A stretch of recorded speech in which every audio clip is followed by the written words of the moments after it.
Bonjour à toutes et à tous et bienvenue dans le 7e épisode du Comex de la saison. 2 semaines se sont écoulées depuis le dernier enregistrement. 2 semaines durant lesquelles les acteurs du football n'ont pas chômé pour continuer à faire couler le navire du football français. On a d'abord appris le 17 octobre dernier qu'aucun diffuseur ne s'était positionné pour répondre à l'appel d'offres des droits TV de la Ligue 1.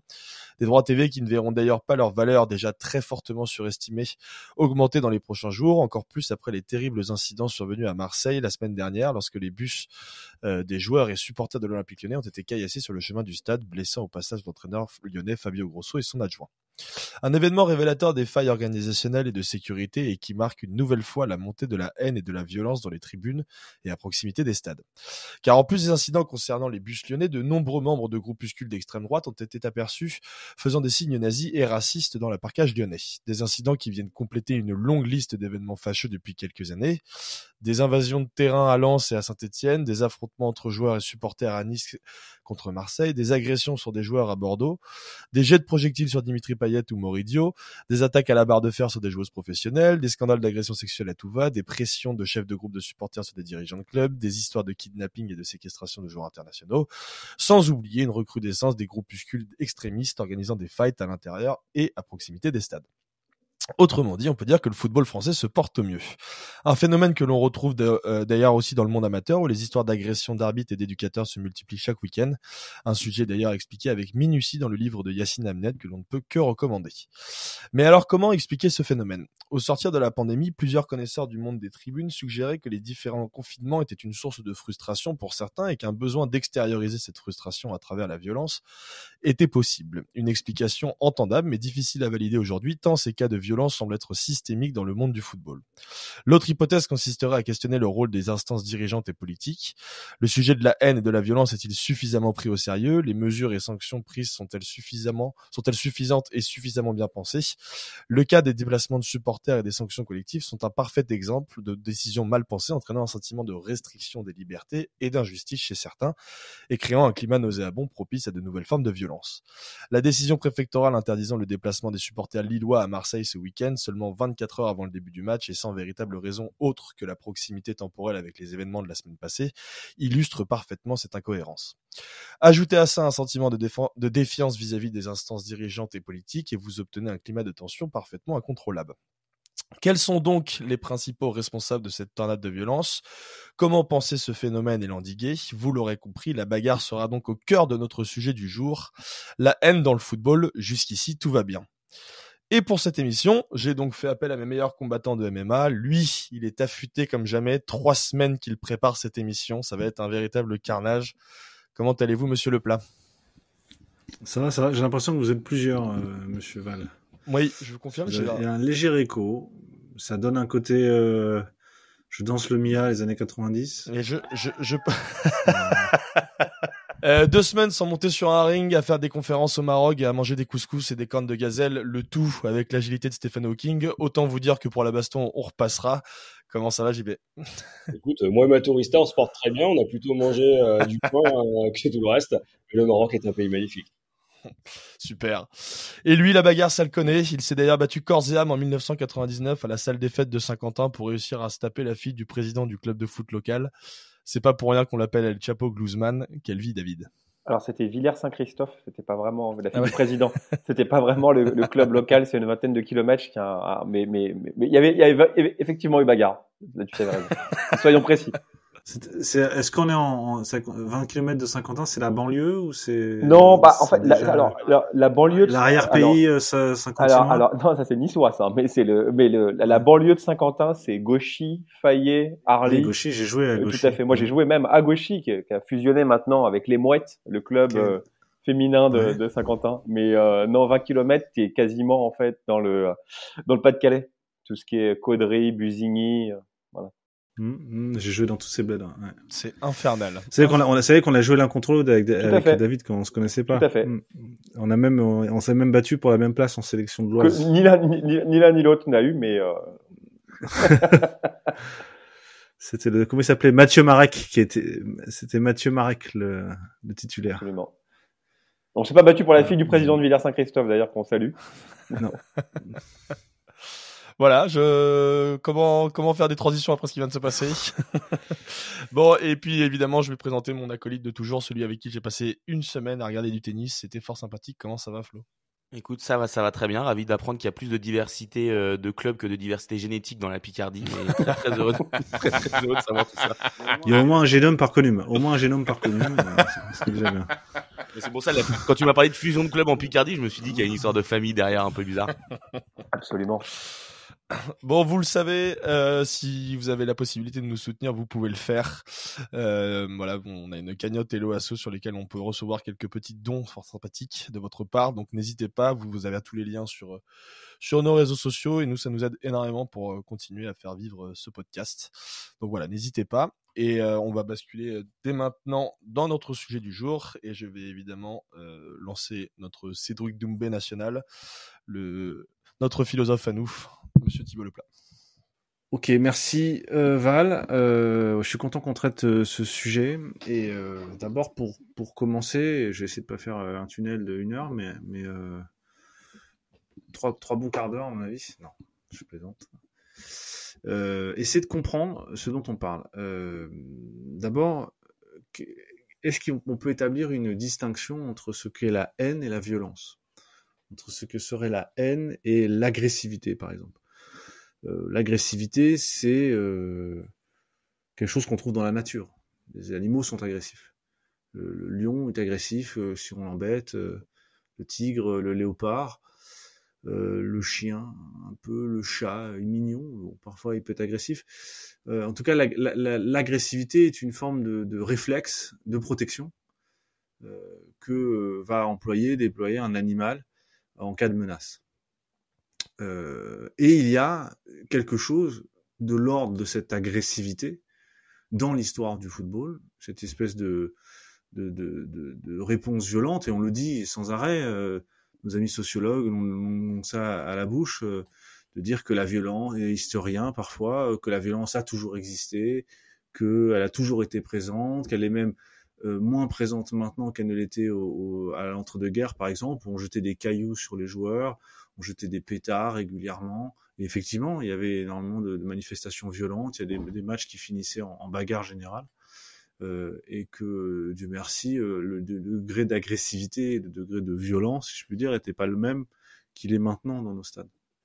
Donc sur ce plan-là, effectivement, la violence a toujours été présente. Alors on pourrait commencer à chipoter sur les chiffres, etc. C'est pas l'objet de ma réflexion, c'est juste une réflexion conceptuelle, de dire que historiquement, socialement, sociologiquement, le phénomène de l'agressivité et de la violence, on arrive à le mesurer, on arrive à l'identifier, et on peut même en faire une lecture psychosociale, ce qu'a fait Norbert Elias. Tu vas en parler tout à l'heure, JB, mais je vais expliquer un peu la différence conceptuelle là. Norbert Elias a décrit ce phénomène-là dans ce qu'il appelle la civilisation des mœurs, c'est-à-dire l'idée que cette violence-là, cette violence congénitale, si je puis dire, cette violence qui est propre à tous les êtres vivants, cette manière agressive de répondre à une menace extérieure, est quelque chose qui rend le jeu légitime. On a substitué à la violence des mœurs, à la violence de la réaction, la règle du jeu. Alors, il faut comprendre que Norbert Elias, il parle d'abord de la société de cour. Il explique comment au XVIIe et XVIIIe siècle, l'agressivité de la société féodale se transforme en, par exemple, chez les hommes, en galanterie. La domination masculine, le droit de cuissage, par exemple, qui était la féodalité des seigneurs sur les servantes, se transforme en galanterie. Comment petit à petit, à travers les jeux, Pascal en parle aussi, Blaise Pascal en parle dans la chasse, comment la chasse, et d'ailleurs Norbert Elias fait tout un développement sur le développement de la chasse au renard, qui est pour lui, il considère étant le premier sport, qui est l'idée que on va transférer le plaisir de l'agressivité sur l'animal au plaisir de la quête. C'est-à-dire, ce qui va compter dans la chasse au renard, c'est plus véritablement le renard, c'est la chasse. Et comment petit à petit le phénomène, ce qu'il appelle d'euphémisation de la violence, c'est-à-dire cette idée que petit à petit la violence va prendre une autre forme, on va l'intérioriser et la changer en quelque chose de socialement plus acceptable. Donc ce sera la chasse, et petit à petit vont apparaître les jeux avec la société de cour, et ensuite les sports avec la société industrielle, où cette idée, où cette fois-ci, on va substituer la volonté de supprimer l'autre, de battre l'autre, par la volonté de gagner. Où la règle du jeu se substitue à la volonté de puissance, si je puis dire. C'est l'idée que on va gagner selon les règles, ce qui va permettre d'éviter l'éradication de l'autre, l'annihilation de l'autre. Et c'est l'invention du fair play, c'est là où les Anglais vont institutionnaliser le sport, avec cette idée très très présente dès le départ, dès la création des sports qu'on connaît actuellement, l'idée de maîtriser la violence des public schools anglaises et l'idée de maîtriser la violence congénitale, la violence immédiate, la violence naturelle que chacun peut éprouver, surtout dans les situations d'internat que peut-être certains ont connues, d'énormes frustrations, à commencer par la frustration sexuelle. Il y a tout un développement sur le tabou de la masturbation dans les public schools anglaises et qui explique l'interdit de la main dans le football. Enfin, c'est une lecture freudienne de l'interdiction de la main. Bref, tout ça pour dire qu'on interdit quelque chose en le transformant en quelque chose. C'est ce que Freud appelle la sublimation, c'est-à-dire qu'on va transformer une frustration en quelque chose de fécond, en une manifestation extérieure. Donc la violence est intériorisée, on la retourne contre soi, mais on la transforme en obéissance à la règle du jeu qu'on s'est donnée de manière commune. Donc c'est ce qu'on appelle le phénomène d'euphémisation de la violence. Et ça, c'est un phénomène qui est très bien connu des historiens, des sociologues, et qu'on répète à l'envi et à juste titre souvent, qui est ce qu'on appelle aussi, synonyme, le phénomène cathartique de la violence. C'est-à-dire dans les stades, on va se défouler en quelque sorte, on va défouler. Et là, la catharsis, c'est un autre concept duquel s'inspire Norbert Elias, mais qui vient d'Aristote, donc qui est vieux comme au moins la tragédie. L'idée qu'on va, pour se débarrasser des mauvaises passions, des passions tristes, des passions mauvaises, on va les éprouver pour de faux. On va les éprouver pour de faux, on va éprouver les interdits, les tabous pour de faux, pour pouvoir s'en débarrasser. C'est la catharsis au sens propre, c'est un terme de médecine qui veut dire la purgation. On va se purger de mauvaises passions. Donc on a ça dans le sport, c'est très présent. On le voit dans les phénomènes, dans les stades, dans toutes les lectures qu'on peut faire, des phénomènes de violence, du hooliganisme jusqu'au phénomène ultra. On voit que la violence fait partie du folklore, elle est même folklorisée, c'est-à-dire qu'elle est presque adoucie par le jeu le jeu de la tribune et le jeu de la confrontation des différents groupes de supporters. Ça, c'est le si je puis dire, le monde d'avant. Ça, c'est le monde, moi, que je daterais à partir du Covid, effectivement. Jusqu'au Covid, plutôt. C'est-à-dire le monde de la violence, où la violence s'euphémise. Quelle est la différence entre la violence et la haine? Pourquoi est-ce que le sujet, là, à mon sens, est la haine? Parce que je crois que cette violence a changé de nature. Avec le Covid, avec l'enfermement qu'a généré le Covid et avec le contexte de grande incertitude, à la fois climatique, économique, sociale, existentielle même, alliée avec un individualisme forcené qui a été renforcé par le Covid parce que chacun est devenu un peu maître de sa vie, où tu pouvais travailler à distance, où finalement le groupe avait plus véritablement d'importance, on s'est rendu compte qu'on pouvait vivre sans le groupe, et la place qu'ont acquis à ce moment-là les réseaux sociaux comme élément de sociabilité individuelle. Il s'est passé un basculement qui, à mon avis, a échappé à la grande majorité des commentateurs, qui sont toujours à répéter les mêmes schémas, de dire finalement, à commencer par Pierre Barthélemy, qu'on salue, qui dès qu'il va sur un plateau de télé, parle comme un commissaire de police et explique, c'est étonnant pour un avocat de groupe ultra, toujours, ça m'étonne, et il expose finalement par le chapitre en disant il y a eu autant de violence que l'année dernière, finalement c'est un phénomène qui est récurrent, c'est la faute des préfectures et la faute du maintien de l'ordre. Voilà. Donc on ne sait pas, on revient sur des vieux schémas qui sont des schémas de violence euphémisée, réponse, maintien de l'ordre. C'est vrai en partie. À mon sens, c'est vrai en partie, évidemment, on ne peut pas le contester. En revanche, il y a quelque chose qui échappe complètement à cette analyse, c'est le changement de nature de cette violence-là. On le voit dans ce qui s'est passé à Lyon, par exemple, très récemment. Quelle est la nature de cette violence-là? Pourquoi il y a une différence entre la violence et la haine? Parce que la haine, et là je vais prendre une définition une fois n'est pas coutume, on va aller dans l'autre sens de l'histoire des idées. On est parti de Norbert Elias qui est 20e siècle, on va remonter jusqu'à Spinoza, 17e, 18e siècle, qui donne une définition de la haine dans l'éthique. Il dit c'est la tristesse qu'accompagne l'idée d'une cause extérieure. Je répète, la tristesse qu'accompagne l'idée d'une cause extérieure. Ça veut dire quoi? C'est-à-dire que le sentiment que tu as quand tu es le NEA, c'est qu'il a d'abord ce que Spinoza appellerait la diminution de sa puissance d'agir. C'est-à-dire qu'il sent qu'il peut agir moins. Il sent qu'il est contraint de l'extérieur. Il sent qu'il ne peut pas se développer, parce que chez Spinoza, l'être se développe, il doit accroître chaque jour sa capacité d'agir. Je dois faire toujours plus de choses, me développer, faire d'autant plus commettre d'autant plus d'actions, connaître, aimer d'autant plus. Bon, la haine, c'est l'inverse. C'est cette idée que je n'arrive pas, ça démarre en tout cas par une impuissance que j'ai à me développer, à agrandir ma puissance d'agir. Ensuite, qu'accompagne l'idée d'une cause extérieure. Ça veut dire que cette impuissance que je ressens, elle vient de l'extérieur. C'est j'en veux à quelqu'un d'empêcher ma capacité d'action. Mais comment il m'en empêche? Par l'idée. Et c'est là le mot important. C'est l'idée d'une cause extérieure. C'est-à-dire que la différence entre la violence et la haine, parce que jusqu'à présent on pourrait dire effectivement la violence c'est proche. La violence, on obéit à une contrainte. On parlait tout à l'heure d'un réflexe de survie. C'est quelque chose qu'on pourra arriver à comprendre. On ne voit pas véritablement de différence. Et en ce sens-là, il y a un point commun avec la haine. Oui, mais quelle est la différence avec la haine? La différence avec la haine, c'est l'idée de la cause extérieure. C'est-à-dire qu'il y a d'abord un récit.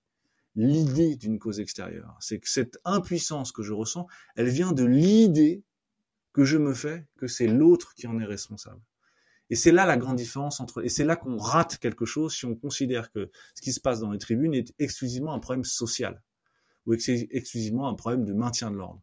On rate l'aspect existentiel et la nature de cette haine-là qui est en réalité très présente actuellement, qu'on voit beaucoup sur les réseaux sociaux. Les réseaux sociaux, on en parlera peut-être après parce qu'ils constituent précisément un nœud de récit disponible, où cette haine qui s'exerce d'un individu contre une foule, c'est ce qui s'est passé, ou de quelques individus contre une foule, qui est souvent le cas de la bouteille d'eau à Nice, le cas des bad guns à Lyon, à Charletti, c'est toujours une poignée d'individus, c'est jamais une foule entière qui était le cas dans les années 30, c'était généralement des foules entières qui s'abattaient contre des, ou le Hazel, c'est une foule entière. Là non, ce sont des individus, et c'est ça qui est très étrange. Et la nature de cette violence-là est une violence individuelle, nihiliste, c'est-à-dire qui veut rien d'autre que sa propre destruction, et surtout qui est alimenté par une idée, un fantasme que chacun s'imagine pouvoir combattre en commettant cet acte. Je termine là-dessus juste pour dire quelque chose. Pendant longtemps, une foule pesait beaucoup plus lourd qu'un individu. Et c'est là la nouveauté. À mon avis, la nouveauté vient de là. Une foule pesait plus lourd qu'un individu. Un mouvement de foule, on le craignait. Avec l'avènement des réseaux sociaux, où on n'est plus dans une foule, on est dans des meutes, c'est-à-dire des individus qui s'agrègent en fonction des causes, en fonction des idées d'agression qu'ils peuvent avoir, on a maintenant des individus qui pèsent plus lourd qu'une seule foule. Et on le voit dans les problèmes qu'on a à gérer ce maintien de l'ordre. C'est qu'on a des individus totalement radicalisés, qu'on ne maîtrise pas, dont on ne sait pas les motifs, et qui sont capables de faire dérailler le système très facilement, et en plus qui s'en moquent et qui se filment. La haine est devenue un spectacle. Et c'est ça la grande nouveauté, je crois, de ce qu'on vit maintenant, c'est que c'est non seulement on est passé de la violence à la haine, mais on est passé d'une haine spectaculaire au sens propre, c'est-à-dire une haine médiatisée par des images. Et c'est l'image de la destruction, l'image du nihilisme, l'image de la capacité qu'a un individu à faire dérailler une manifestation collective qui rend la haine si hypnotique et, à mon avis, pour beaucoup aussi, si séduisante. Merci beaucoup Thibaut, on mettra évidemment toute la bibliographie de... Rien à voir avec le football, là je parlais d'un truc, je suis parti sur un tunnel là, sur la haine, mais bon, c'est pour comprendre un peu ce qui s'est passé à Marseille notamment, il y a 2 semaines, enfin la semaine dernière. Ah ouais, c'était très bien. J'ai un petit trou messieurs, je ne sais plus avec lequel de vous deux on enchaîne, ce qu'on avait dit, c'est Monsieur Glusman. Absolument. Très bien.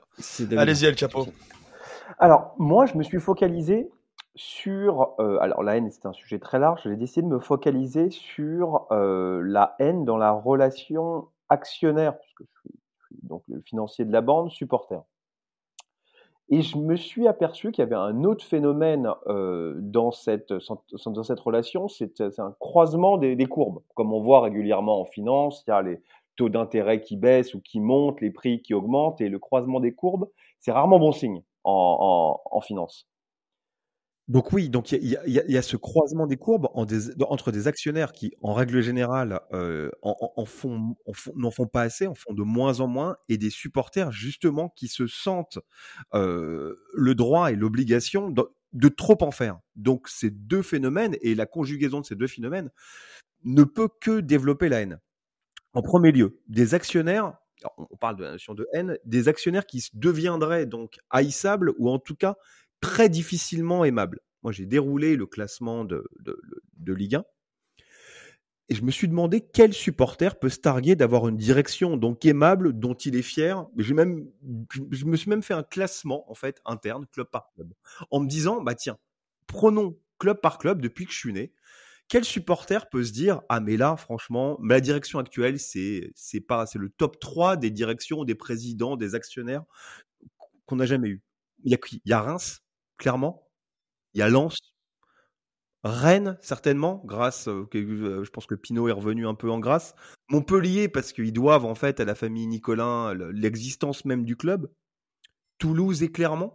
Ça fait quoi? Ça fait un tiers, même pas un tiers des clubs de Ligue 1 où vraiment les supporters peuvent se prévaloir d'une certaine fierté quant à leur actionnaire. Il y a une haine qui est même voulue, qui est même l'haine qui est développée en tant que stratégie. Pendant longtemps, la haine a été une développée de façon volontaire pour fidéliser une base de supporters ou pour faire adhérer des supporters à un projet. Je pense que l'exemple le plus connu, c'est Tapi en 91, donc qui a créé de toutes pièces avec Canal la rivalité donc PSG-OM, qui se base sur une foule ou pas d'ailleurs, mais qu'on aime attribuer à une foule de critères sociaux, économiques, comme la rivalité Nord-Sud, la rivalité entre province et capitale, le fait qu'il y ait Paris qui se considère comme une ville-monde et Marseille qui se considère comme un pays en tant que tel. Et que la vérité, c'est que Tapi avait besoin d'un rival, notamment pour performer en Coupe d'Europe, et que Canal+, qui était diffuseur et qui venait de reprendre le PSG, avait besoin d'élargir sa base d'abonnés et de vendre son nouveau produit et le produit PSG en mettant en avant une affiche. Il y a eu ce que j'appelle aussi un peu plus tard, alors toujours avec l'OM, le Restico, la bataille des restes, c'est la nouvelle rivalité entre l'OL et l'OM, c'est ceux qui se battent en fait pour la carcasse, en fait, vu que le PSG en fait truste tout. Donc on a vu émerger une nouvelle rivalité post Air Qatari entre l'OL et l'OM, et non jamais en reste de se créer un ennemi imaginaire. Il y a aussi le fait que on se rappelle de l'épisode de la PlayStation, à une époque où bien évidemment il y a la rivalité éternelle et économique et sportive entre l'OL et Saint-Étienne, mais c'est vrai que tout de suite après une défaite contre Saint-Étienne, il a fallu que Jean-Michel Aulas en fait recontextualise cette haine en se recomparant à Saint-Étienne avec l'épisode de la PlayStation, alors qu'à la base c'était plus se rabaisser qu'autre chose, puisque l'OL et Saint-Étienne à l'époque ne jouaient plus du tout dans la même cour. Et moi, je vous parle les manettes depuis. Hein. Comment ? J'ai l'impression qu'ils ont perdu les manettes à Lyon de la PlayStation depuis. Ouais, mais en plus, ils vont peut-être se rejouer bientôt, donc pas que sur PlayStation. Donc, mais il y a moi en tant que rivalité et haine entretenue et subie à Bordeaux, je le connais bien, puisque cette invincibilité contre l'OM à domicile, c'est-à-dire qu'on pouvait faire n'importe quelle saison. Le fait qu'on ne perde pas contre l'OM était considéré comme une réussite sportive. Alors, de façon assez drôle, quand on est descendu sportivement pour la première fois depuis 60 ans, on a aussi perdu la rivalité, comme quoi en fait on a perdu l'invincibilité. Donc le hasard fait parfois bien les choses.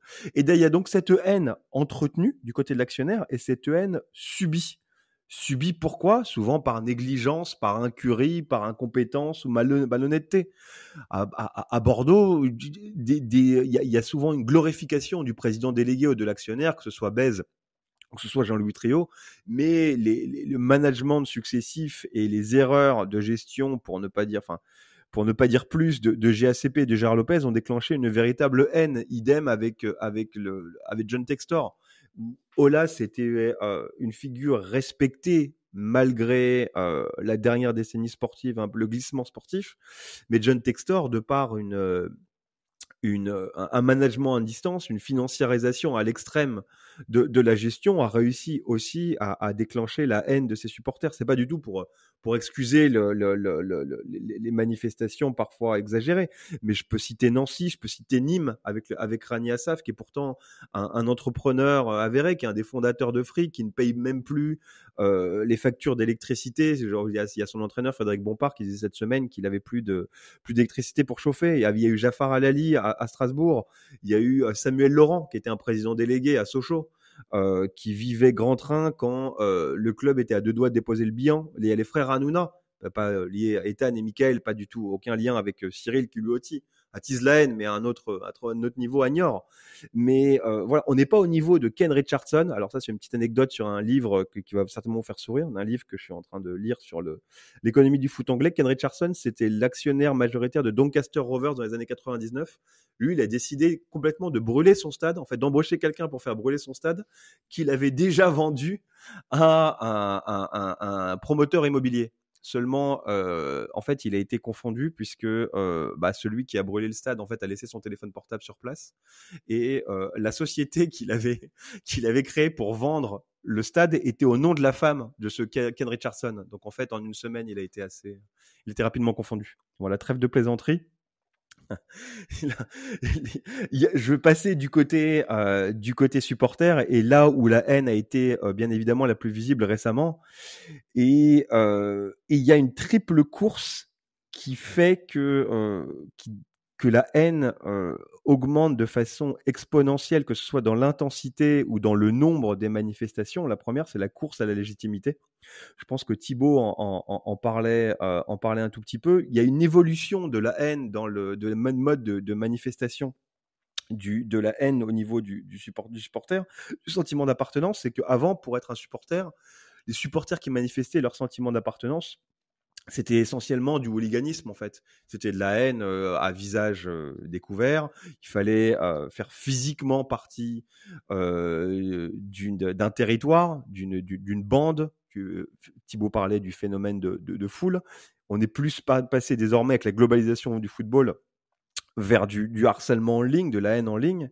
Et il y a aussi une course à la légitimité due à la globalisation du football. C'est-à-dire que maintenant, il y a une haine entre ultras.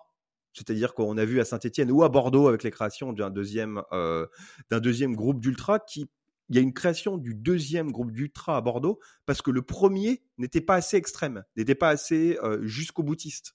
Donc c'est quand même un peu un comble qu'il y ait une scission des ultras entre certains qui se disent qu'ils sont pas encore assez jusqu'au boutiste.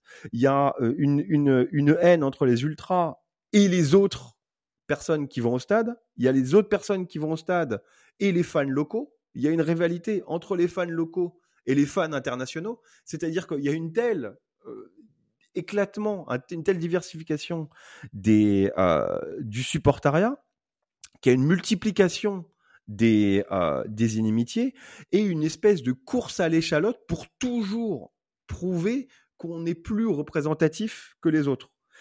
Et pour finir mon intervention, il y a aussi, ce que Thibaut disait, c'est la course à l'approbation, c'est-à-dire que la course au like, l'immédiateté de la gratification, de la récompense, ou le format d'expression qui est forcément désormais beaucoup plus court, qui est adapté aux réseaux sociaux, mais on le voit aussi avec cette culture du clash dans plusieurs émissions sportives et footballistiques, qui entraînent, qui poussent à la haine, et qui encourage les avis, pas tranchés, mais radicaux, pour se faire entendre. Donc si d'un côté, on a des actionnaires qui perdent en qualité, qui du fait qu'ils soient complètement déconnectés des réalités sportives et du quotidien du club, qui indirectement attisent la haine, et une communauté des supporters qui est poussée à la radicalisation pour frapper un grand coup, pour partager, pour susciter du like, je suis assez pessimiste quant à la normalisation des relations actionnaires-supporters dans le football, et quant à la réduction, en tout cas, des manifestations de haine dans notre sport. Merci David. JB, je te laisse terminer. Alors, comment passer après Thibaut et après David? Moi, je vais revenir d'abord sur une définition de la haine. Pour moi, c'est l'expression du rejet radical de l'autre pour ce qu'il est. un groupe, des personnes identifiées comme infréquentables, insupportables ou devant disparaître. Ça va dans le sens de ce que tu disais, hein, Thibaut. Pour moi, cette haine, elle passe par une violence réelle ou symbolique. Et on l'a mesuré, hein, au fur et à mesure des matchs. Quand les supporters, et notamment les ultras, se disent chez eux, ils refusent aussi le rapport à l'autre. Et au cœur de ces incivilités de tous les jours, on est dans le football, là où se trouve la haine la plus visible, la plus fréquente, la plus spectacularisée, et paradoxalement la plus acceptée socialement. On l'a vu à Marseille comme ailleurs. Alors oui, on s'est insurgé pendant un temps, mais enfin, in fine, on s'y est habitué. C'est dans les stades qu'on retrouve cette violence, sa mise en scène. Et pourtant, quand on lit la sociologie classique, tu parlais d'Elias justement, c'est là où normalement la violence s'y euphémise. Les stades sont les lieux de la catharsis, comme le disait Elias dans la civilisation des mœurs, t'en parlais, mais aussi dans Sport et civilisation avec Vigne. Les stades participent et accompagnent ce mouvement de pacification des masses, des foules. Le problème, c'est qu'aujourd'hui, Elias, c'est pas dans les stades français. Il n'a pas tout vu. Cette pacification dans les stades, elle a pris plusieurs formes d'affirmation, d'engagement supporteriste. Alors plus ou moins folklorique, hein. Mais ces formes d'engagement, ils s'accompagnent d'une véritable violence, ils s'accompagnent d'une radicalisation, et aujourd'hui, cette radicalisation, elle est insoutenable. Alors effectivement, il y a plusieurs nuances de gris quand on regarde les gens des tribunes. Ça va du touriste coréen qui vient voir Kangli, en passant par le consommateur avide de se montrer sur les réseaux. Il y a le supporter occasionnel, il y a le supporter abonné, il y a l'ultra, puis il y a le hooligan qu'on a du mal à voir finalement dans nos tribunes. Mais on voit une multitude d'engagements, tu l'as très bien dit Thibaut. Mais quand on regarde ce qu'écrit Nicolas Urcade, notamment dans son dernier livre Ultra, il explique bien que la culture ultra oscille entre la violence et l'ironie. Et l'art de mettre l'ambiance dans les stades et en dehors conduit surtout à des formes aujourd'hui qui sont insoutenables, radicalisées, et où la violence l'emporte. On est loin de l'idéalisme bon enfant du supporterisme, hein, à l'idée qu'on s'en fait. On est plus proche de Dupont-Lajoie et de coups de tête que de Ted Lasso. Alors pour ceux qui ne sont pas des boomers, les références on vous expliquera après. Dans les stades, on a une violence qui s'exprime pour et par elle-même, et il serait peut-être temps d'ouvrir les yeux. C'est Dominique Baudin dans son livre Sport et violence qui en parle le mieux. Il faut repenser Norbert Elias. Dans ses processus de socialisation, notamment chez les jeunes, la part d'affirmation passe par la violence et un virilisme qui transpire des cultures de supporters. Tu le disais justement, Thibaut, hein, dans l'affirmation de soi, il y a un rapport à l'autre, et dans ce rapport à l'autre, parfois, il faut le nier.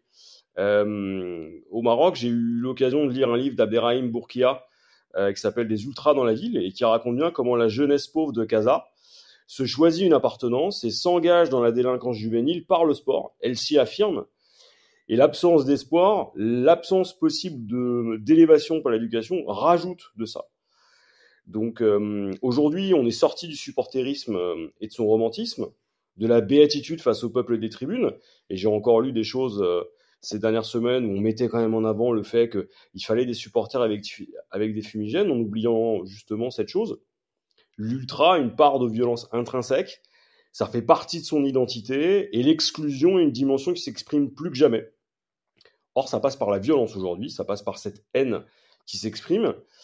Et au travers de cette quête de l'identité, Baudin dit justement, et il l'a rappelé encore récemment à France Info, qu'il ne faut jamais perdre de vue qu'être violent, perturbateur, c'est un moyen, quand vous êtes jeune, de vous affirmer, de construire votre identité individuelle et collective. Et donc, ça suppose une chose, c'est que dans cette quête d'identité qui se construit par le groupe, par la violence, à un moment donné, il faut la réguler. Ça passe par l'éducation, pas seulement, mais ça passe par l'éducation. On l'a vu, hein, cette violence collective, on l'a vu à Lyon, on l'a vu à Marseille, on l'a vu au PFC les années passées, on l'a très bien connu au Parc des Princes à un moment, puis il a fallu 2 morts. Et là, comme par hasard, tout le monde s'est bougé. Face à la violence inhérente, celle qu'on rencontre, il y a un besoin de réaction. Alors, dans tous les sens du terme, avec ce que ça implique. Il faut aussi considérer un autre phénomène. Et là, c'est là où je ne suis pas forcément d'accord avec Thibaut, mais ça va dans le sens de ce qu'il dit. La haine accompagne finalement le supporterisme. Elle reste minime en nombre d'actes et de condamnations. Donc là, finalement, ça va dans le sens d'une violence qu'on a peut-être tendance à surestimer. Mais je trouve que, et c'est là où je vais aller dans le sens de Thibaut, c'est que cette violence, finalement, symboliquement, elle se multiplie, notamment par les réseaux sociaux, et cette violence devient véritablement politique. Elle dit quelque chose. Il suffit de penser au salut nazi des Lyonnais. Cette haine potentielle aujourd'hui, elle voit finalement une affirmation qu'on a presque banalisée dans l'espace public. elle témoigne aussi de la radicalisation des tribunes, alors qu'on est pourtant très loin de l'idéologie des mouvements de supporters, dont je rappelle l'apolitisme. Bon, certes de façade, certes mythique, mais c'est comme ça qu'ils se définissent, notamment les ultras.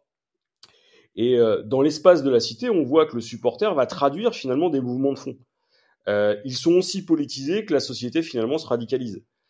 Il suffit de penser à Rachid Zerwal, que ce soit un groupe de pression, un auxiliaire des pouvoirs présidentiels ou un pouvoir alternatif, à Lyon comme à Marseille, les supporters révèlent une société qui se tend, et les stades, en les concentrant, le montrent. Et ce qu'on voit aujourd'hui, c'est le potentiel de haine qui anime nos sociétés. Il suffit simplement de regarder ce qui s'est passé les 3 dernières semaines depuis ce qui s'est passé justement aux frontières d'Israël et ensuite à Gaza, pour le comprendre. La démagogie, l'impuissance l'emportent, la radicalité de l'accompagne. Et il est quand même bon de se rappeler que c'est le football qui a créé les supporters. La formule n'est pas de moi, elle est de Baudin, avec ce que ça suppose de responsabilité. La logique du 12e homme, on l'a construite. Les rivalités, elles étaient artificielles, on les a entretenues. Souvenez-vous des PSG Marseille. Souvenez-vous de l'absence de rivalité entre Lyon et Marseille avant qu'on ait besoin d'un nouveau championnat pour relancer l'intérêt de la Ligue 1. Le football porte les défauts de notre société. Certes, il fait rêver, mais à un moment donné, on peut se battre contre ça. Ce miroir qui nous tend, il y a peut-être quelque chose à en faire.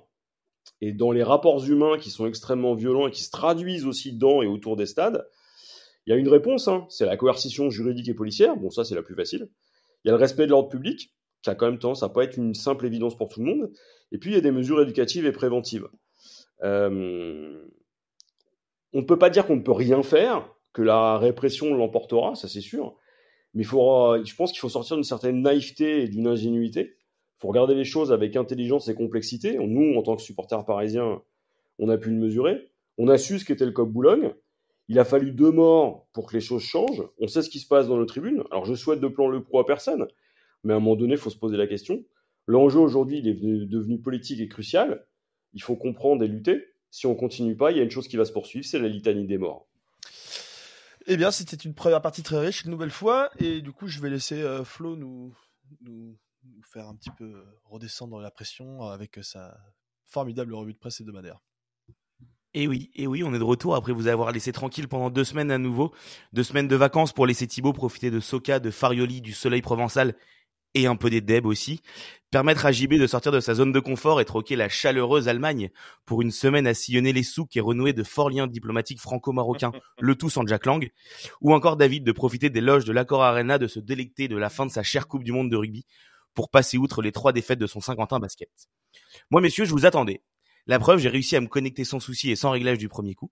Et je dois surtout vous avouer qu'après avoir vu Val non-stop sur mon lieu de travail 7 jours consécutifs, l'envie ne débordait pas de mon côté d'enregistrer ce soir. Surtout au moment d'enregistrer en même temps qu'un avant Guingamp à JOCR.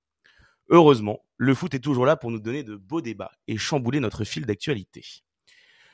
Pour autant, on peut toujours compter sur l'Olympique lyonnais comme un phare pour éviter le dépaysement, puisque les Gaunes ont encore vécu 2 semaines plutôt mouvementées, tout en restant bien larvés au fond du classement.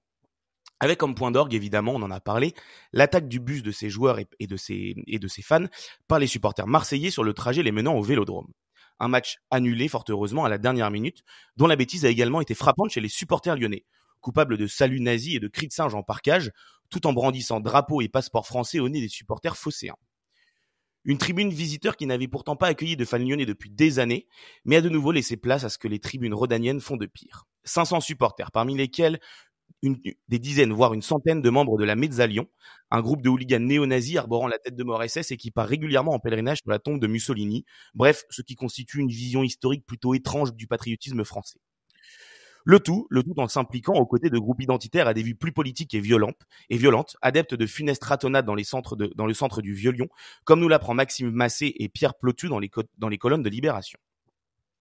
Au passage, évidemment, on a une pensée pour Fabio Grosso, proche de perdre son œil dans le quart, ce qui finalement n'aurait peut-être pas déplu à ses plus hardcore fans lyonnais, qui auraient probablement voulu un bel hommage au plus célèbre borgne de France, Jean-Marie Le Pen. Trêve de plaisanterie, cette violence d'extrême droite, on le sait, est un mal qui ne fait de s'accroître dans les travées des virages du Groupama Stadium, où ces groupes ont diffusé auprès des autres supporters un état d'esprit nationaliste et patriote assumé, mais surtout instauré la peur, comme le témoigne Mike Tanzé, supporter de l'OL qui a pris la parole pour dénoncer le climat raciste qu'il subit régulièrement dans les stades ou dans les parkages. En tout cas, nul doute que ces petits vichistes nazillons n'iront pas créer en d'autres polémiques en brandissant des drapeaux palestiniens ou israéliens en tribune. Non, ça c'est définitivement pas trop leur vibe. Mais c'est en effet le débat qui se pose actuellement dans les stades en écho au terrible conflit israélo-palestinien. Un débat qui oscille entre respect de la liberté d'expression et volonté de ne pas voir la politique s'immiscer dans le foot. Connue depuis bien longtemps pour son soutien à la cause palestinienne, justement, la Green Brigade, groupe de supporters du Celtic Glasgow, est désormais interdite de stade, après avoir brandi à de trop nombreuses reprises des nombreux drapeaux et banderoles en soutien à la Palestine. Au-delà de la polémique, Nick Miller pour The Athletic nous éclaire sur l'histoire de ce soutien sans faille. Celle d'un club créé d'une certaine manière comme un centre communautaire par et pour des réfugiés catholiques irlandais et qui s'est ainsi forgé comme une minorité dans son pays en soutien à la résidence irlandaise et notamment à l'IRA. Et qui épouse depuis, et par la même occasion, toutes les causes similaires en défense auprès des oppressés et des minorités. Minorité toujours, Val tenait absolument, et je vous rassure, il n'a rien fait de pénellement répréhensible ce week-end, je vous vois venir. Non, Val, après avoir lu le quotidien polonais Meziki, voulait féliciter les U17 justement polonais, qui en préparation de leur Coupe du Monde ont vu 4 de leurs joueurs être virés après être rentrés complètement ivres d'une soirée nocturne. Oskar Tomczyk, Philippe Volch, les Souleymane Diawara en ski, ont donc tapé dans l'œil de notre cher Valentin, qui me disait encore hier soir qu'il était quand même inacceptable de boire plus qu'il ne faut en match d'un tournoi sportif et sur son lieu de travail qui plus est. Bon, c'est vrai, je rigole, on a bu quelques coups avec Val hier, grassement payé par la Fédération Française de Tennis, merci. Mais surtout, ne dites pas à Thibaut que je troll et que je fais de l'humour, parce qu'il va me mettre dans un camp pour cette guerre des trolls qui semble s'annoncer. Une connerie systémique qui conduit à la défaite de la pensée et exacerbe la haine dans nos stades, et plus particulièrement nos virages, comme tu l'écris Thibaut dans ton édito sur le site de l'After Media. Tu sais Thibaut, on se faisait cette réflexion l'autre jour en regardant le Master de Bercy avec Val et David. David qui s'était fait sortir un petit peu plus tôt dans le tournoi sous son autre identité Stan Wawrinka, évidemment. Il serait peut-être temps Thibaut que tu reviennes à ton premier amour, le tennis. On t'aurait bien vu, nous, plus à l'aise, sans ultra, à balancer un petit olé en tribune après un pop lancé pour la 28e fois par ton voisin capot boutonneux de 14 ans. Ou alors succomber à une petite hola chaleureuse après un passing de Hugo Humbert. Humbert, meilleur français au passage de ce Rolex Paris Master, enfin surtout le seul à avoir gagné un match de la semaine, ce qui reste toujours une victoire de plus que l'OL en 3 mois de Ligue 1. S'il y en a bien un, en tout cas, qui ne marque pas de points en ce moment, c'est Neymar, qui malgré sa grave blessure au genou, continue de faire parler de lui. Pour ses fêtes de débauche, pour les pics acérés que lui envoie désormais le président Lula, préférant présenter à sa jeunesse Messi, un Argentin en exemple, mais surtout puisque le Ney aurait récemment rompu ses fiançailles avec Bruna Biancardi, avec qui il venait pourtant tout juste d'avoir une fille il y a un mois. En cause, les tromperies à répétition de la starlette du foot Riverde, comme le révèle le Correo Brasiliense, dont la dernière tromperie, dans leur villa, en présence de son épouse, lors d'une énième fête, pour ce qui aurait été, écoutez bien, la 92e infidélité du Ney depuis le début de leur relation. Bon, se faire sortir à la 92e pour Neymar, ça faisait quand même un petit bout de temps que ça lui était pas arrivé. Je te vois son genre, David, qu'est-ce que tu comptes comme ça avec tes doigts, là? Je te rassure, hein. Il n'y avait pas 92 filles de président de foot dans le district de l'Aisne, hein. Attention. Bon, David, tu avais et tu as toujours, bien sûr, un certain magnétisme, mais moins en tout cas que Pierre Maroselli, magnétiseur très connu dans le microcosme du ballon rond, après une honorable carrière de joueur dans les années 90, passée à Bastia et Rennes notamment. Une reconversion à succès dans une discipline alternative décriée, ni démontrée, ni reconnue par la médecine traditionnelle, mais qui a fait des émules dans le foot pro. Comme auprès d'Athènes Ben Arfa, qui aurait même un temps envisagé refuser l'équipe de France s'il n'avait pas son homme de confiance à ses côtés. Alors, le magnétisme, c'est des soins basés sur une théorie dite de la loi de l'attraction, comme on l'apprend dans cette longue enquête nommée Gare au gourou de Thibaut Shepman pour l'équipe Explore, et qui consiste à dire que nos pensées ont le pouvoir d'influencer le réel, ce qui peut imprégner certes certains athlètes d'une culture de la gagne, mais peut surtout s'avérer très dangereux en laissant entendre que les personnes en souffrance sont responsables de leur malheur, faute d'avoir suffisamment posé positivement. Bon, je ne sais pas vous, moi j'ai jamais trop cru dans ces histoires de rebouteux et de magnétisme, mais j'ai l'impression que c'est un peu tout ce qu'il nous reste aujourd'hui et tout ce qui reste surtout à Vincent Labrune, le marabout de la LFP pour vendre notre Ligue 1, se dire que ses pensées vont finir par influencer le réel. Bravo. Alors, tu sais que il y avait Glenn Hoddle qui s'était fait virer en fait de la sélection anglaise en disant que les personnes handicapées elles payaient des méfaits dans une ancienne vie, dans le genre. Ok, c'est chic. C'est chic. Glenn Hoddle qui était un grand joueur, un grand numéro 10, c'est énorme, immense numéro 10. Exactement, très élégant en plus. Ouais, Monaco, Tottenham, Monaco, ouais. Entraîneur-joueur à Chelsea. C'est un peu l'histoire quand même des grands numéros 10 anglais, d'être très élégant sur un terrain, mais de moins l'être en dehors quand même. Matt Le Tissier, tu penses? Gascogne. Gascoigne, il a des soucis. Ouais, c'est plus des soucis perso. Mais Matt Letizier, allez suivre Matt Letizier sur Twitter. Vous allez vous marrer. Ouais. On va se marrer. Très bien. Il serait copain avec Jérémy Janot. Il est complotiste, je sais plus quoi. C'est Jérémy Janot en anglais. Ouais, c'est ça. Sans la tenue de Spider-Man. Ouais. C'est ça, ouais. Allez suivre Jérémy Janot aussi sur Twitter, c'est assez marrant, surtout en cette période de pandémie, c'est vraiment super. Bon les gars, on va basculer dans la deuxième partie de notre émission. Je vais me permettre de faire mon petit récap de votre première partie qui fut une nouvelle fois très riche. Thibaut, toi tu commences en faisant une distinction entre la haine et la violence et l'agressivité.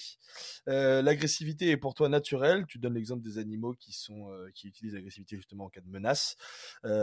Tu estimes que cette agressivité, cette violence dans le foot a toujours été présente, elle était même pire avant.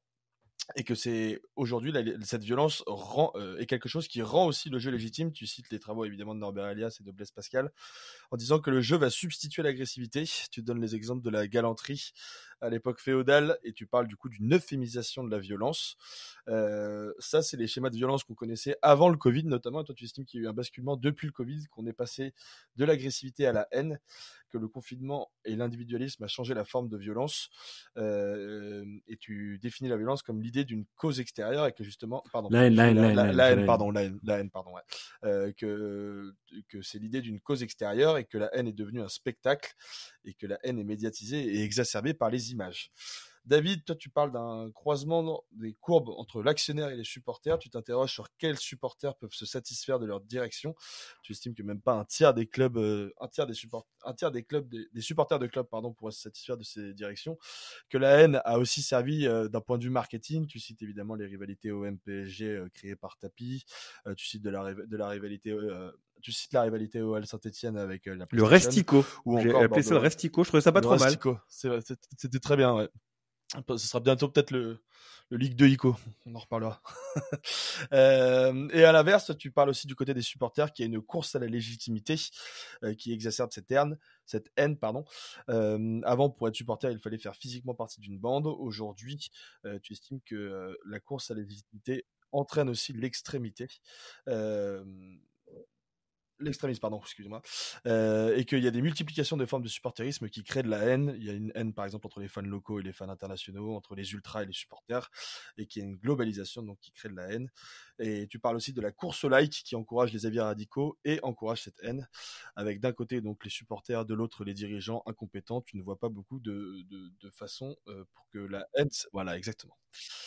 Et JB, tu termines en parlant justement de la haine. Tu dis que c'est le rejet de l'autre à travers une violence réelle ou symbolique. Ce qui est paradoxal, c'est que c'est la haine la plus acceptée socialement dans les stades et que les stades sont justement ces lieux de la catharsis. Ils permettent aussi la pacification, qu'il y a une multitude d'engagements, mais que la culture ultra exacerbe la violence, que selon toi, l'affirmation passe par la violence. Et tu donnes l'exemple des jeunes de Casablanca. L'ultra est naturellement violent dans sa quête d'identité. Il faut la réguler, notamment par l'éducation. Et que la haine, même si elle reste minime aujourd'hui en termes de condamnation, elle devient symbolique, puisque dans l'espace public, ces gestes-là montrent aussi une société qui se tend, et que selon toi, le foot pointe les défauts de la société, et qu'il faut arrêter d'être naïf et prendre vraiment conscience du sujet. Voilà, messieurs, je me permets de vous relancer. Thibaut, je pense que ça fait longtemps que tu ne nous as pas parlé, donc je te laisse repartir sur cette deuxième partie. Oui, alors je voulais préciser quelque chose sur la nature de la haine dont je faisais le portrait tout à l'heure.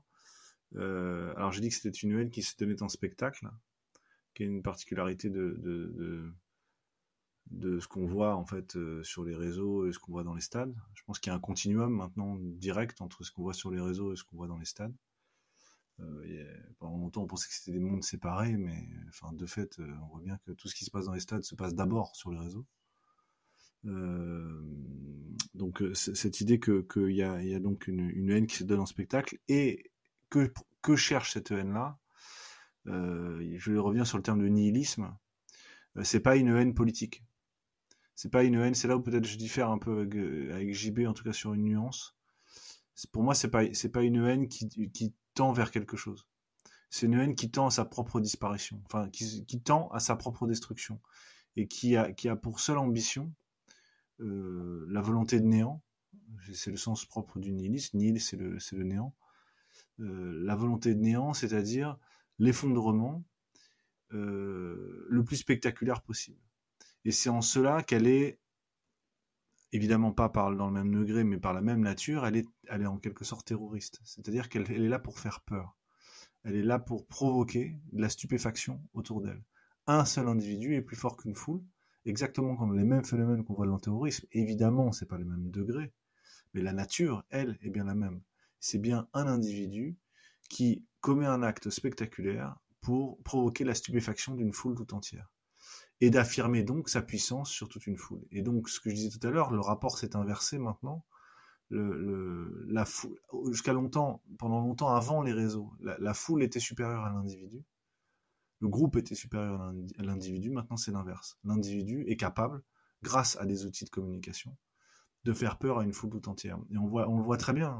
Et c'est pour ça que c'est très difficile à comprendre ce qui se passe dans les stades maintenant, si on ne regarde pas ce que moi j'ai appelé le phénomène des trolls. En fait, c'est le phénomène du troll.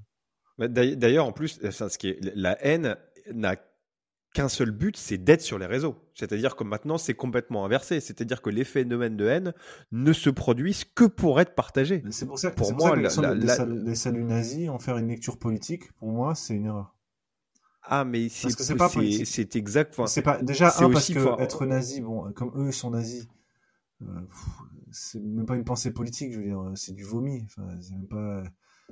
C'est pas les gens qui lisent ils vont pas lire des centaines de bouquins nazis, enfin peut-être éventuellement, mais dans ce cas-là ils peuvent à la limite aller à l'université, ils deviennent négationnistes, ils deviennent pas ultra, enfin ils deviennent pas hooligans, ils vont dans des colloques de nazis, ils parlent de trucs de nazis, bon, et ça concerne vraiment une poignée de personnes. Là, ce qui est intéressant, c'est qu'on le voit bien dans les images, c'est qu'ils sont là pour montrer quelque chose, et que ce qui est terrible dans ce phénomène-là, c'est que ils veulent montrer ça et être filmés. Et plus on s'en indigne, c'est de la plus on s'en indigne, je suis complètement d'accord. C'est de la, plus on c'est de la gratification immédiate. Et c'est ça le problème, à mon avis. Mais tu sais, Thibaut, enfin, sans nier en fait, bien évidemment, la souffrance des habitants des banlieues ou la bavure policière suite à l'affaire Naël, mais le fait que les émeutes en fait après l'affaire Naël se soient si vite calmées, beaucoup plus d'ailleurs que les dernières émeutes, c'est aussi parce que il y a énormément d'émeutiers qui faisaient ça, bien évidemment par colère sociale, par sentiment d'injustice, mais aussi pour retransmettre en fait leurs exactions.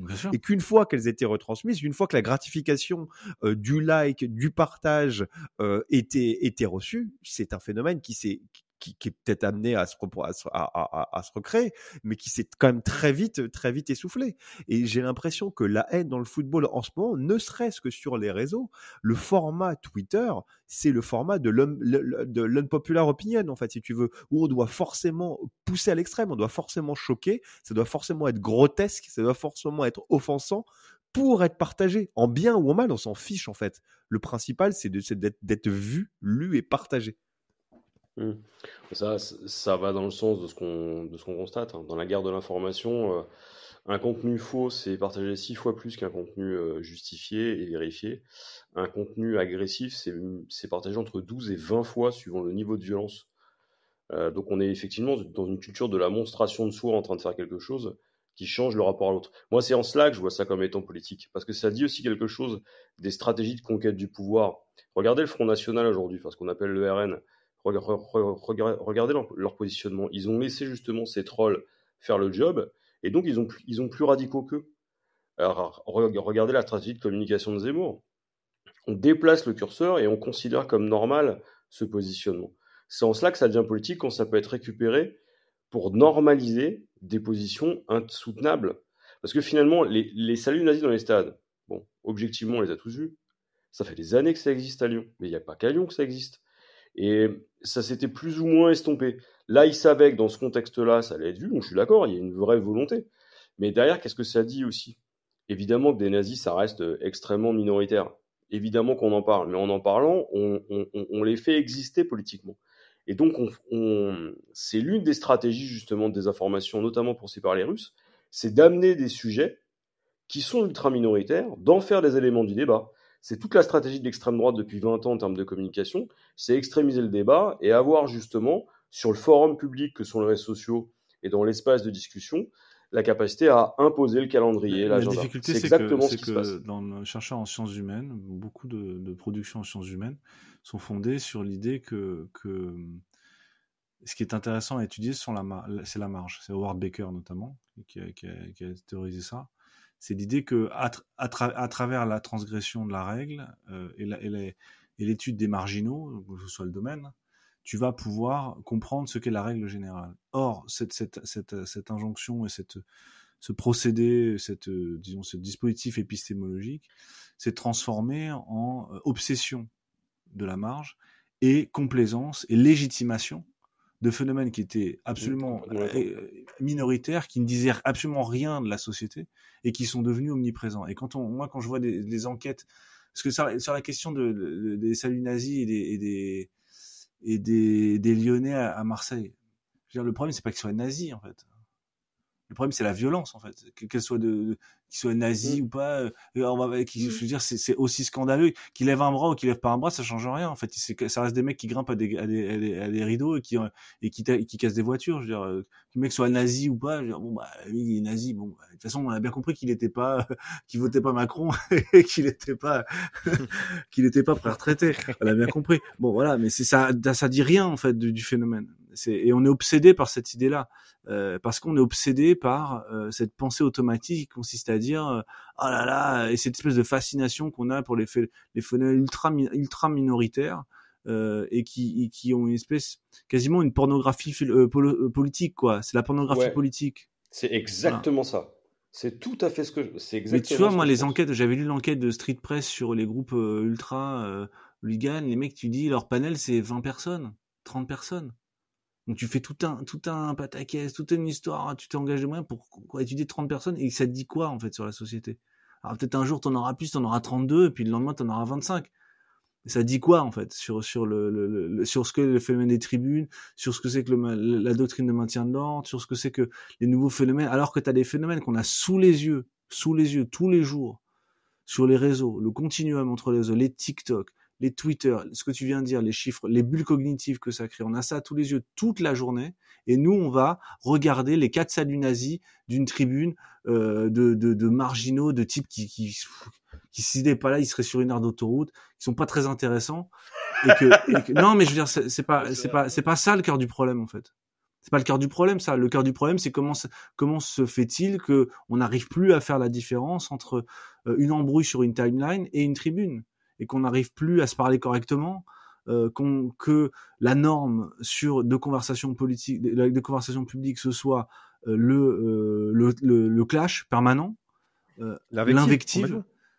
Et qu'on soit incapable d'assumer le moindre désaccord. C'est-à-dire que le moindre désaccord se transforme en fatwa sur Twitter, et t'as des types comme ça qui règnent sur des communautés et qui déclenchent des fatwas contre tel ou tel. C'est vraiment le terme, hein, pardon, mais c'est le terme. Non, mais t'as qui déclenche des fatwas sur aussi la notion de gens, et qui fonctionnent par l'intimidation. Et c'est pas un débat, ça. C'est ce que je disais aujourd'hui sur les réseaux, c'est le niveau zéro de la liberté d'expression, c'est-à-dire l'état de nature, c'est-à-dire la loi du plus fort, celui qui gueule le plus fort. Et donc là, il y a un vrai problème. Et pour moi, il est là le problème. C'est comment t'en arrives à ça, comment ça, ce continuum-là entre ça et les cours d'école, on arrive à le faire pour le harcèlement scolaire, on arrive à en parler, on dire qu'il y a un continuum, mais alors pour le sport, on n'y arrive pas. On n'y arrive pas, et je comprends pas qu'il n'y ait pas un outil de modération. Les Espagnols l'ont fait, j'en ai parlé dans mon papier. Les Espagnols sont en train de faire un outil de modération, de monitoring de la haine, la mesurer, et être capable de voir un peu comment elle évolue, la prévoir éventuellement, et effectivement anticiper les phénomènes bien réels qui peuvent avoir lieu. Bah, vous avez vu la statistique aujourd'hui qui est sortie en fait sur en France en fait, où les nombres de signalements pour appel à la haine sont quoi? C'est 7 fois supérieur à l'Allemagne et à l'Espagne. Mais c'est à l'image de la société française. J'étais en Espagne il y a 2 semaines. Ça n'a rien à voir avec la société française. Ouais, je suis d'accord. J'ai été sidéré, moi, pour pas avoir passé justement 15 derniers jours en France, de voir que même à l'étranger, les gens sont surpris de voir les réactions. Et ils le mesurent en voyant les Français arriver chez eux. Et ils voient justement une partie des Français arriver chez eux. En sandalettes, chaussettes. La question des... en peignoir léopard. Cette question se pose, effectivement. Je ne vous le cache pas. Mais ça fera l'objet d'un autre podcast. A-t-on le droit des claquettes chaussettes lorsqu'on parle de football? Mais ça, on laissera ça à Flo. Comment ils ont régulé, Thibaut, en Espagne? Tu parlais Ils ont un outil il y a un indicateur. C'est un outil de modération, c'est une intelligence artificielle, c'est une boîte qui fait ça.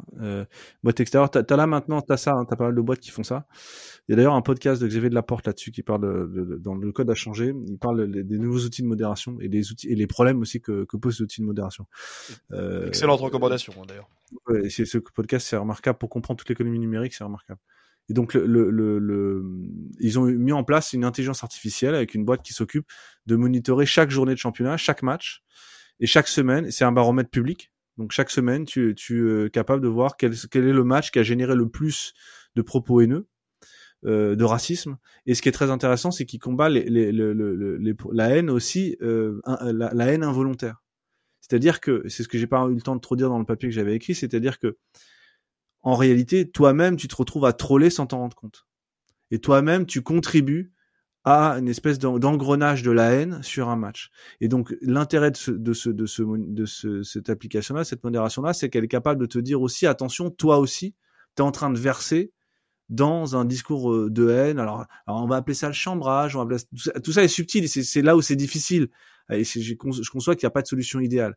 Mais ne rien faire, c'est sûr que c'est sûr que ça peut pas fonctionner comme stratégie. Et juste la coercition ou mettre des mecs en prison 4 ans plus tard, ça sert absolument à rien. C'est absolument pas ça le problème. Là, on a un problème nouveau. Donc il faut le traiter de manière nouvelle. Et je crois que l'outil, pour le coup, là, l'intelligence artificielle, les spécialistes de la modération pourraient parfaitement aider. Je trouve ça hallucinant qu'à aucun moment ce sujet n'ait été abordé par la LFP. La haine en ligne est quelque chose qui est abordé uniquement par le biais des campagnes qui sont faites par d'autres, qui les regrettent, qui les déplorent, etc., mais qui ne fait absolument rien sur ce sujet-là.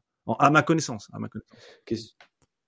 Thibaut, ça a été lancé pour des questions business, pour valoriser les droits de la Liga. Non, ça a été lancé fin septembre. Fin septembre, ils ont fait une j'en ai parlé rapidement à l'after. Personne n'en a parlé en France. Moi, j'en ai parlé dans mon papier. Ça s'appelle Mood. Regardez, je vous mettrai le lien. On le mettra peut-être dans les recos. Il y a du bon et du mauvais. Je dis pas que c'est la solution idéale, mais je dis qu'au moins, suite à ce qui s'était passé avec Vinicius, qui continue à se passer dans les stades espagnols, le problème du racisme, etc., ils se sont dit, voilà, il faut qu'on valorise aussi notre championnat et qu'on ait des outils transparents qui permettent de montrer qu'on fait quelque chose et qu'on essaie de comprendre ce qui se passe dans le pays. Et l'Espagne est quand même loin d'être un pays aussi tendu, aussi stressé, aussi haineux que la France. La société espagnole, alors bon, à part peut-être en Catalogne sur certains sujets, mais elle est loin, très très loin de la tension qu'il y a en France. Et pourtant, c'est la question du racisme, surtout en Espagne, qui fait débat. Et eux-mêmes font ce travail-là de dire voilà, il faut nous-mêmes on adapte nos outils à ce nouveau type de haine qui apparaît dans nos stades et qui naît sur les réseaux sociaux et qui, en tout cas, si elle n'est pas, moi je pense qu'elle naît, mais si elle n'est pas, en tout cas, apparaît d'abord sur les réseaux sociaux. David, tu veux ajouter quelque chose?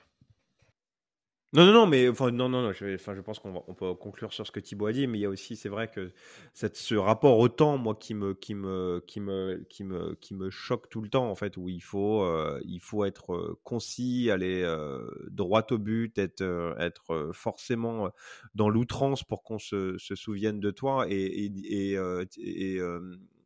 JB disait quelque chose d'assez intéressant, où une fake news est bien plus relayée parce que vérifier, en fait, ça prend du temps. La loi de Brandolini. Les gens veulent. Non, mais c'est vrai. Vérifier le bullshit. La quantité de production de bullshit est infiniment supérieure à celle pour le démentir. Et surtout qu'il y a une question de désir aussi, c'est que les gens veulent pas comprendre ni connaître, ils veulent juste être au courant, en fait. Et c'est parfait. C'est pire que ça. Ils veulent être un peu émus. Ils veulent sursauter. Alors. Justement, Thibaut, David et les gars, c'est une question que j'avais. J'ai l'impression que là, depuis le début du championnat, alors c'est peut-être une impression perso, mais je me posais la question en vous écoutant. J'ai l'impression qu'on a une partie des journalistes qui commentent la Ligue 1 qui essaient de l'éditorialiser de plus en plus pour ramener justement cette émotion-là, mais plus que les années précédentes. Je pense j'ai un exemple qui me vient en tête. C'est Mbappé au moment où il se fait chambrer à Brest. Il a une réaction qui peut être inappropriée, mais enfin bon, c'est la réaction habituelle dans un stade de foot. Moi, pas choqué un quart de seconde, le présentateur à ce moment-là lance la polémique en sachant qu'en la présentant comme ça, en disant mais est-ce qu'un capitaine de l'équipe de France doit réagir comme ça? Sous-entendu, exemplarité, blabla, engagement, machin. Il positionne finalement le débat et il amène forcément une réaction puisqu'il appelle derrière à les commenter sur les plateformes du diffuseur. Et ça, c'est un peu l'after qui a créé un monstre. Hein. C'est-à-dire que là-dessus, c'est vrai que on peut pas dire que je vais pas. l'opinion, c'est le sel du débat sportif. Et que l'opinion en lui-même, elle a toujours été, en fait, dans le cas du sport. Et en Espagne, c'est le cas aussi. Mais l'after, c'est après. Avec les Chiringuito, là, c'est... Ouais, alors, mais Chiringuito, c'est récent. Mais là, c'est la première fois que tout ça, c'était bien plus ancien. C'est vraiment à 30 ans, le programme. Mais qu'un diffuseur officiel s'amuse à avoir des stratégies, finalement, de médias qui n'ont pas les droits ou de médias qui ont... non, mais c'est clippable. Il faut que ce soit clippable. Ouais, voilà. Mais est-ce que vous avez vu la quantité de réactions et les trend topics que ça a généré? C'est-à-dire que si même un diffuseur propriétaire de droits se rend compte que finalement cette stratégie est payante... Je ne sais pas si c'est fait de manière volontaire. Je ne suis pas certain que ça fait de manière volontaire. En revanche, le pli est pris. Moi, je me souviens de l'inverse, c'était le cas de Farioli, là, sur les commentaires de Cissé sur Farioli. C'était hallucinant. Dans l'autre sens aussi. D'ailleurs, il a un peu disparu de l'antenne. C'était assez hallucinant. Qu'est-ce que tu veux dire par là? Tu veux dire que cette éditorialisation contribue à cette haine d'atmosphère, pour reprendre... Alors effectivement, je suis pas fan de l'idée d'atmosphère parce que finalement ça renvoie à Keppel, ça renvoie à l'idée de djihad d'atmosphère qu'on aurait adapté à une stratégie. J'ai pas dit ça. Mais je trouve que ça crée une émotivité. Atmosphère. Est-ce que j'ai une gueule d'atmosphère? Pas mal, Hôtel du Nord. Je te vois tellement dans un film avec Arletty, toi. Mais non, pour revenir à ce qu'on disait, effectivement, j'ai l'impression que dans le positionnement, il y a cette envie de créer de plus en plus d'opinions reposant sur l'émotion, d'accentuer la dimension subjective et de créer, tu sais, de l'inflammable, en sachant que derrière ça va faciliter le buzz et que de toute façon tu vas en profiter parce que tu vas faire réagir et donc tu sais que ça va. C'est la différence entre l'opinion et l'émotion.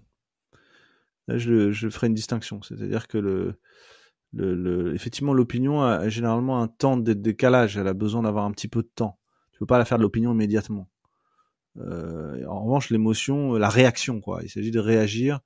Et c'est ce que les mecs d'internet appellent l'engagement, en fait. C'est l'idée qu'il faut tout de suite créer de l'engagement auprès de ta communauté.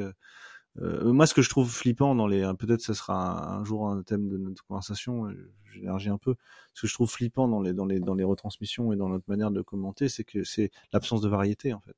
C'est qu'on a une uniformisation du commentaire.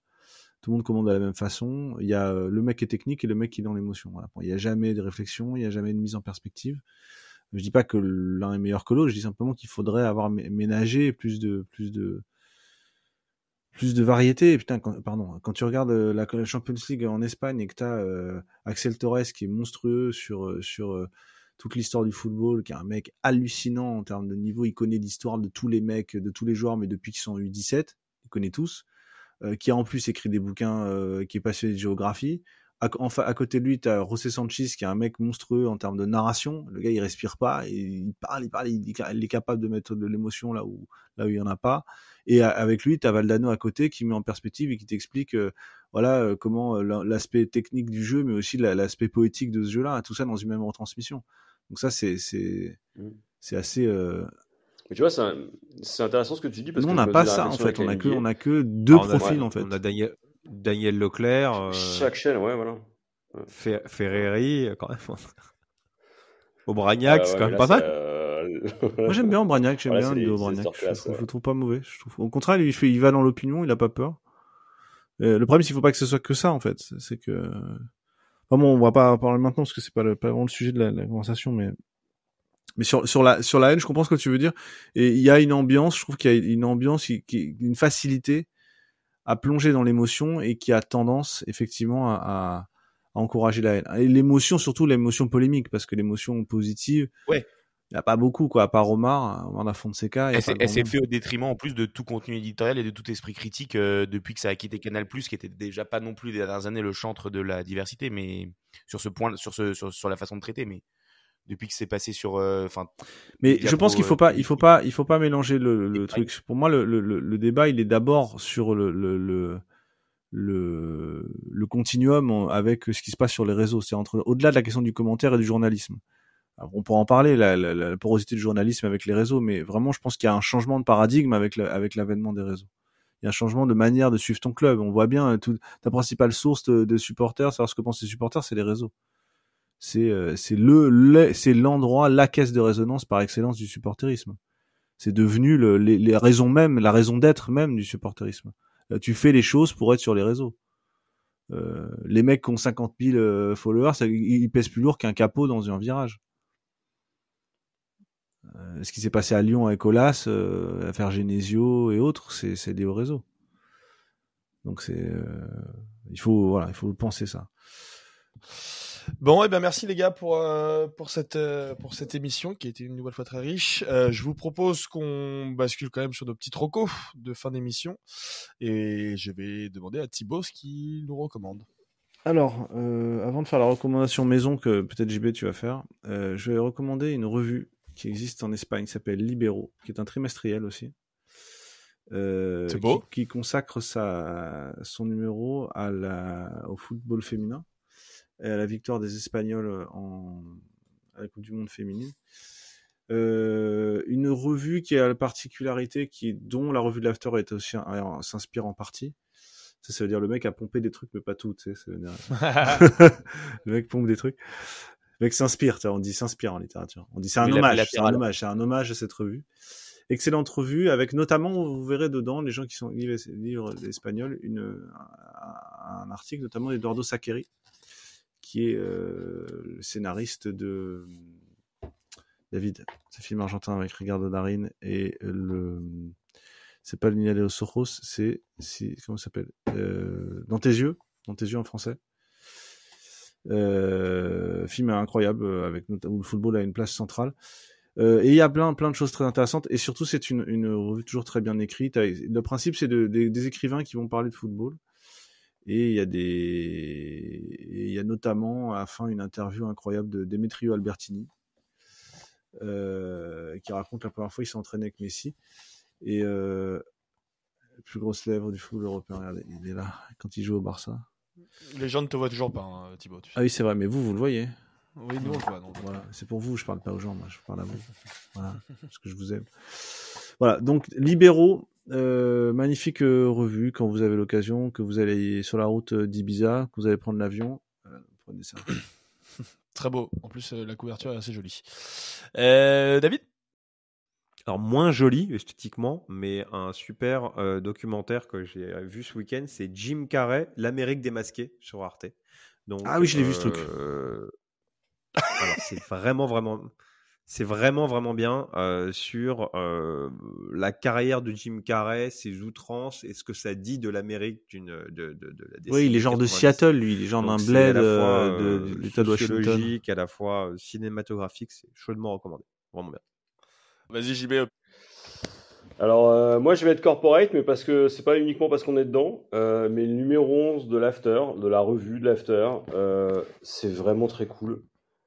Je l'ai eu en revenant du Maroc, je l'ai montré à ma fille, j'ai lu le dossier sur les années 90, c'est super, j'ai kiffé. Je le conseille vraiment. Très bien. Eh ben, moi je culpabilise parce que j'ai même pas encore lu le 10, mais c'est évidemment prévu que je lise le 11. Flo ?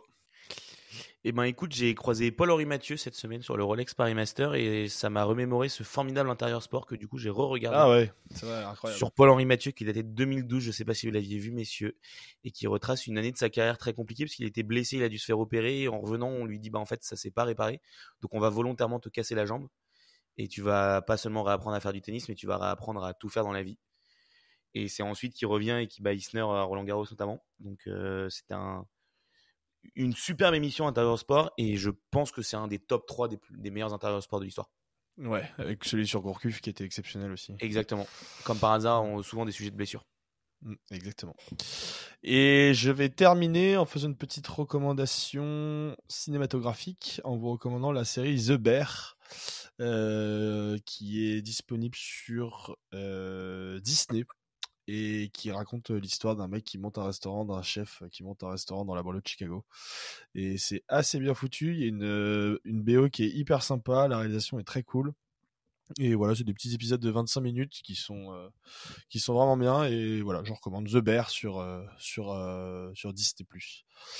Eh ben merci beaucoup les gars, on va clôturer cette émission. Je veux faire un petit rappel quand même que vous pouvez nous soutenir d'abord en vous abonnant à nos différentes chaînes Spotify, YouTube, Deezer, peu importe là où vous écoutez vos podcasts, en nous suivant sur les réseaux sociaux, en nous repartageant et aussi si vous en avez la possibilité en faisant des dons directement sur notre cagnotte Hello Asso qui est disponible sur nos réseaux sociaux et sur notre site internet. Donc voilà, n'hésitez pas à nous soutenir, c'est hyper important pour pouvoir faire vivre ce podcast de manière gratuite le plus longtemps possible et aussi payer des coups à JB parce que on rappelle il est alcoolique, donc voilà, il faut le faire une fois de temps en temps.